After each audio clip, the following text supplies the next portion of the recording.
రైతుకి మరి సాయం అందించడం కోసం అన్నదాత సుఖీభవ, అన్నం పెట్టిన అన్నదాత ఎల్లప్పుడూ చల్లగా ఉండాలనేటువంటి ఆకాంక్షతో అన్నదాత సుఖీభవ కార్యక్రమం తరఫున ఈ 2 మెగా చెక్కులను వారికి అందించడం జరిగింది. లబ్ధిదారుల ద్వారా ఆ మెగా చెక్కులు వారికి చేరతాయి.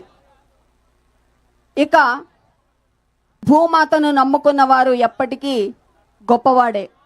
మరి అలాంటి నిరపాయకరమైనటువంటి ఆర్గానిక్ మెటీరియల్ తోటి పండించినటువంటి పంటల ఉత్పత్తులు ఆరోగ్యానికి దివ్యౌషధాలు, అమృత తుల్యంగా ఉంటాయి అని చెప్తూ మురళి గారి చేతుల మీదుగా దేశీయ బియ్యం, సన్న ముత్యాల బియ్యంతో సహా మరి 4 రకాల బియ్యం ఉత్పత్తులు వారు అందిస్తారు.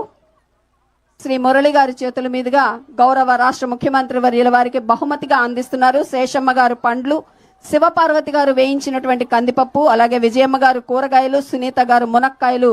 ఇవి ఆర్గానిక్ భూదేవి ఇచ్చినటువంటి బహుమతులు వారి చేతుల మీదుగా అందుతున్నాయి. ఇక దయచేసి కూర్చున్నట్లయితే మట్టిని నమ్ముకుంటే ఆ మట్టి వాసన అమృత తుల్యంగా ఒక సుగంధంగా వెల్లివిరుస్తుంది. అందరూ దయచేసి ఆశీనులు కండి. గౌరవ రాష్ట్ర ముఖ్యమంత్రి వర్యుల వారి ప్రసంగాన్ని మనం ఇప్పుడు